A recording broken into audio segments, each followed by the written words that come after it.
Good morning, everyone. It's December 23rd. Welcome to the second episode of The Ignition, your unfiltered source for the important news you need to know to preserve your democracy, to go out and make a difference. But most importantly, the antidote to all this shit is truth. So let's get into what's actually happening, past the censors, past the billionaires. And thank you all for subscribing. We are using Substack to launch this particular podcast, which is new for us. So a little bit unfamiliar with that. Thanks for following along as I learn the new process and flow. So if you happen to be a subscriber to the Rebel Radio Substack and you don't want to be following the podcast, it's no hurt feelings. Go ahead and click on subscribe. But if you like what you're hearing, I'm asking you to go ahead and support us and let other people know about this great unfiltered source for all the important news that's happening, not only in the country, but around the world. We're going to give you balanced news. And when I say balanced, what I really mean is the truth. And we're going to give you some positive updates here and there because everybody needs to hear some positive updates. And then this will tie back, of course, to our show sponsor, Ignite, Fighting Fascism in the Age of Its Rise, where you can get the actual tactical steps on how to be a better citizen, preserve your democracy, and, just be an overall cool person. So let's get into the top stories for today, December 23rd. Happy Christmas Eve to all of you out there. And for those of you who don't celebrate, happy second episode day of The Ignition. Whether you're celebrating Christmas or you're celebrating the show, I'm glad you're here. Let's kick into the top stories. Of course, our top story today has got to be the fact that the Department of Justice released a fake video of Jeffrey Epstein purportedly killing himself. And this is just one in many indications about the absolute failure of the release of the Epstein Files. What we're now learning, of course, is that the video that was released was a sort of grainy 12-second clip that shows a white-haired man in an orange prison jumpsuit on the floor of a prison cell while seemingly trying to choke himself. It was timestamped as 4:29 a.m. on August 10th, but what we now know is this video has been on YouTube since about 2020, and the original poster actually indicated that it was in fact fake, that they were rendering 3D graphics. Now, that's a whole other conversation we could have at a different time, but the reality is that the Department of Justice is handling this so poorly that they released this video that purports to show Epstein's final moments, and it just shows a giant lack of responsibility and honestly, a lack of seriousness in sharing and distributing this information. Of course, this coincides with the fact that they released 11 hours of CCTV footage from the correctional facility, which of course has the famous missing gap. If this administration is trying somehow to make this all go away, it's a gigantic failure. And I think we also have to ask ourselves, when the Department of Justice releases a video of a fake suicide with zero additional information, zero buffer, zero framing, zero narrative, we really have to start understanding what is happening to justice in the United States when the government is putting out fake videos. This is not acceptable. Our next story, still on this particular topic, the Justice Department today released nearly 30,000 additional pages of Epstein documents, and they're raising more questions than answers. So what we know so far is there's an email from a New York prosecutor that states that flight records show Trump himself flew on Epstein's private jet 8 times during the 90s. That's significantly more than was previously reported, and it directly contradicts Trump's social media post from last year where he claimed that he was never on Epstein's plane. Of course, 4 of those flights included Ghislaine Maxwell, currently serving 20 years for helping Epstein abuse these girls. And on one flight, the passenger manifest had listed only 3 people: Epstein, Trump, and a 20-year-old woman whose name has been redacted. 2 other flights included women described as potential witnesses in Maxwell's case. The Justice Department posted a defensive statement claiming some documents contain unfounded allegations against Trump and that they were submitted before the 2020 election. But here's the weird part. They're still heavily redacted and massive portions of the files are just not visible. This is causing more speculation, not less. And friends, it looks to me that it's a cover-up. Republican Representative Thomas Massie, man, he's just really... Thomas Massie's in his own ballgame on this one. He helped write the transparency law that requires this release. He's calling out Bondi, he's calling out Trump, and he's accused Bondi of working to redact and delete the files, or he has accused Bondi I'm getting ahead of myself, of working to redact and delete the files that she is legally required to release. Now, of course, Trump is defending all of this, and his response, he told reporters on Monday that the files are just being used to deflect from his tremendous success. The same transparency law that he eventually signed was passed overwhelmingly by Congress. By the way, it was passed with a veto-proof majority. And that's, of course, after months-long stalls. This is not really coming to anything other than just more conspiracy, more trouble, and more problems. All right, and our next story is really a very good highlight of why we launched the ignition. And it is because CNN is now reporting that, quote, this is the headline, today, 1 hour and 15 minutes ago, the U.S. economy was much stronger than expected in the third quarter. Well, let's actually dive into that because there's a much more significant story to talk about. So the article tells us that third quarter GDP came out Tuesday, and it shows the economy grew at about 4.3%. And they're saying that that is the fastest pace in 2 years. Consumer spending and exports drove the growth, and obviously the administration took huge credit for this, blah, blah, blah. They're calling them great U.S. economic numbers, blah, blah, blah. But what they're not telling you is about the K-shaped economy. And most Americans, by the way, are on the wrong side of that K. What's happening is wealthy Americans are continuing to drive that growth. We know factually that the top 10% is accounting for half of economic spending. Middle and low income families are actually pulling back. Consumer confidence dropped to its lowest level since April. So the administration can go out and say, oh, the economy's great, the economy's great, the economy's great, the economy's great. But if you don't feel that, well, that's going to take a toll. And obviously, we have job concerns. That is a serious problem. The unemployment rate, incidentally, just hit a 4-year high. And the share of people who say jobs are plentiful fell to its lowest level in 4 years. For the first time since September 2024, businesses now have a net negative view of the economy. So yes, GDP looks good from a 30,000-foot view, but when you actually go in and you actually look at what is happening, well, it's not a rosy picture. And by the way, they're going around talking about these tariffs.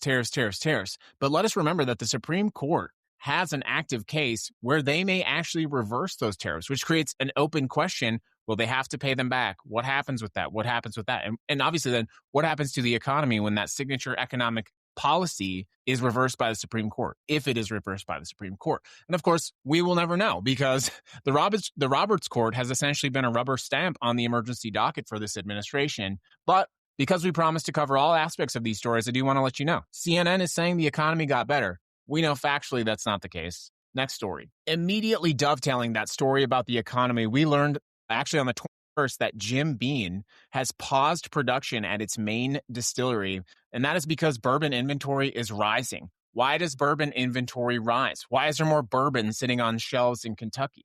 The answer is simple, because these products are on the front line of the trade war. Whiskey and spirit makers have really been dealing with retaliatory tariffs and just people actually in countries like Canada saying, no, hands up, we're not going to buy this stuff anymore. Not to mention that these are actually luxury products. So it's really a triple whammy there that's really impacting this administration's narrative, and it's hitting people in red states where it impacts them. I mean, they voted for this and it's hitting them. So you look at a state like Kentucky, you have liquor being a luxury product, expensive liquor in particular, being a luxury product. You have the trade war where not only are they getting retaliatory tariffs, but consumers in countries like Canada are just straight up saying, we're not going to buy this stuff. Then you have, the economy in general. It's a really bad picture. So CNN could put out an article saying the economy is getting better. But if you work at a distillery in Kentucky, you're going to spend your holiday worrying if you're going to have a job in January, February, or March. Those are real concerns. Let's take a break and quickly remind you that today's show is brought to you by Ignite, Fighting Fascism in the Age of Its Rise, our signature podcast,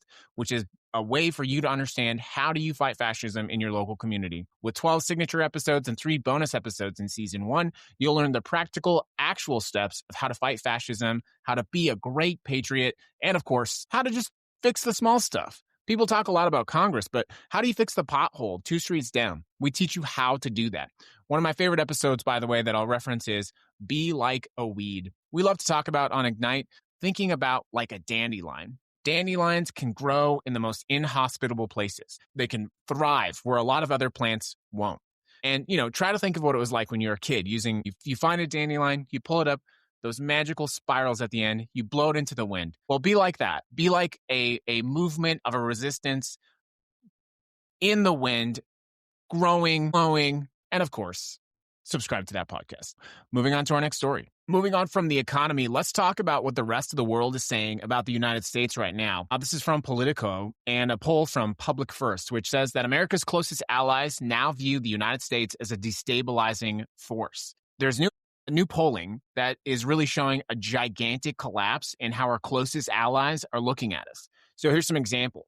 There's pluralities in Germany and France, and now, of course, a majority of Canadians who now say that the United States is a net negative global force. Near majorities in all four of those countries are saying, quite frankly, they don't trust us. And now a majority of Canadians say that they consider us as not an ally, that we don't support them, and that we antagonize them. Those are my words. This isn't happening, of course, in silence or in a bubble. Trump called Europe a decaying group of nations led by weak people in a recent interview. And his national security strategy argued that Europe has lost its national identities and self-confidence. Of course, that same strategy has been far less critical for his friend Vladimir Putin in Russia, even as European allies are essentially preparing for war. Canada, of course, has seen the biggest impact. And as a United States citizen, I feel this. I see this all the time. I grew up on the border in North Dakota, and our Canadian friends and allies were some of our best customers, our best friends, our best tourists.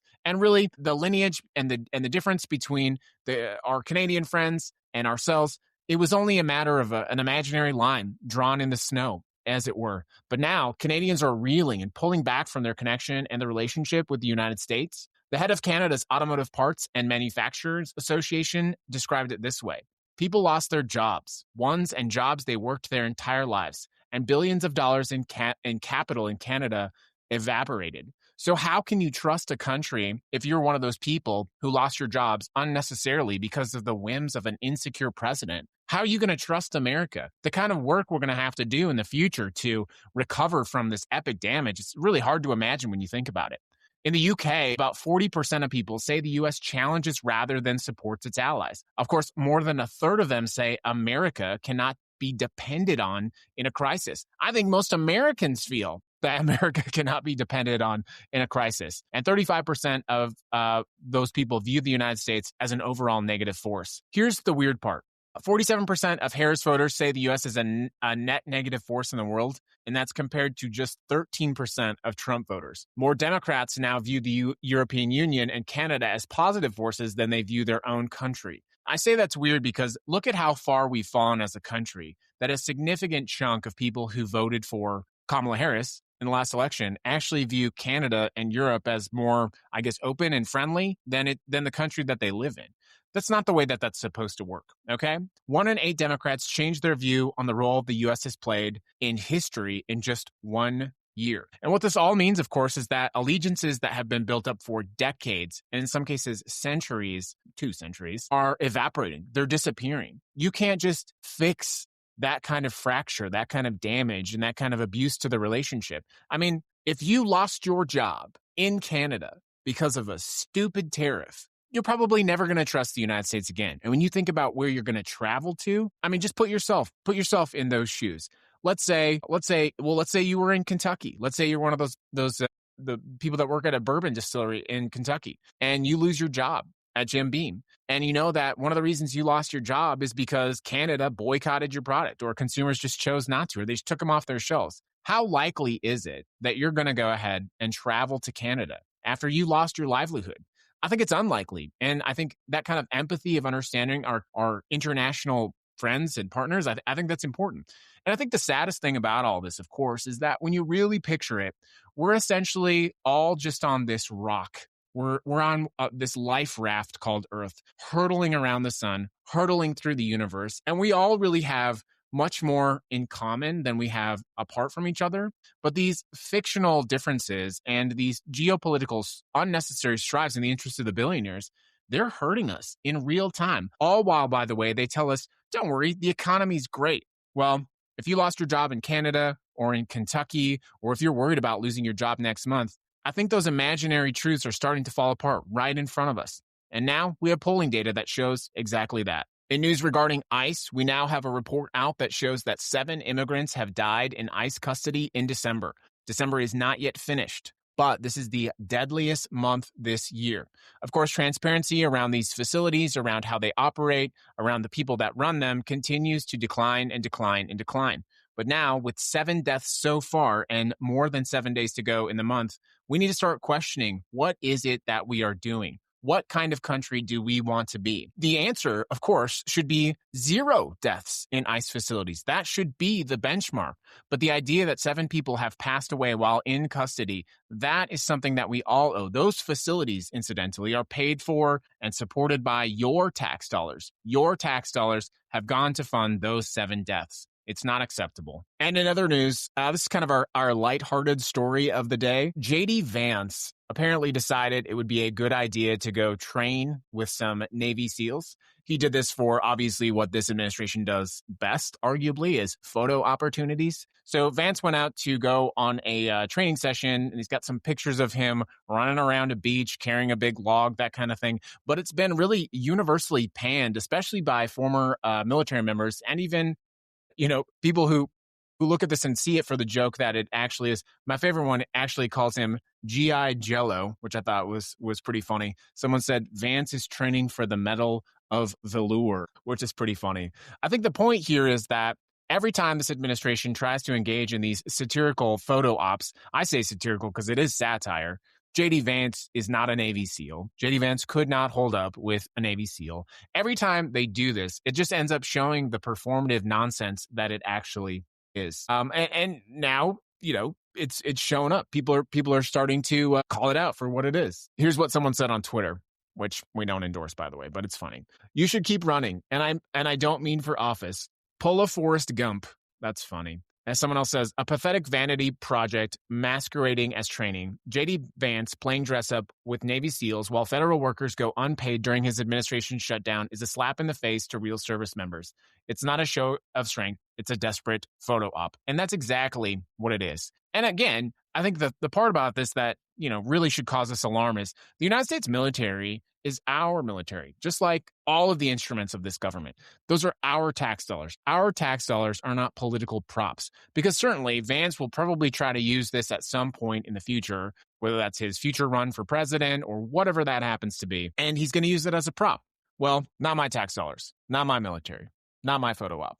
Way to go, G.I. Jello. And that, my friends, is where we're going to wrap this episode, December 23rd, 2025, the second episode of Ignition, your source for raw, unfiltered news, the truth in this time when truth is a rare commodity. And we're going to wrap it up on that G.I. Jello sentiment, because just like J.D. Vance running around a beach with a bunch of Navy SEALs, everything this administration does is deeply unserious. And it's not a real reflection of the values and strength of this country. Those men and women in our armed forces deserve more than to be a prop for a Christmas card for the vice president. Thank you very much for following along with the show on the second episode. If you do like it, please subscribe and follow along on all of your favorite platforms. We're launching the second show today. So deeply appreciate the work. And yeah, we'll see you. Merry Christmas Eve, Merry second show. It's great to see you. We'll see you around on the next episode of The Ignition.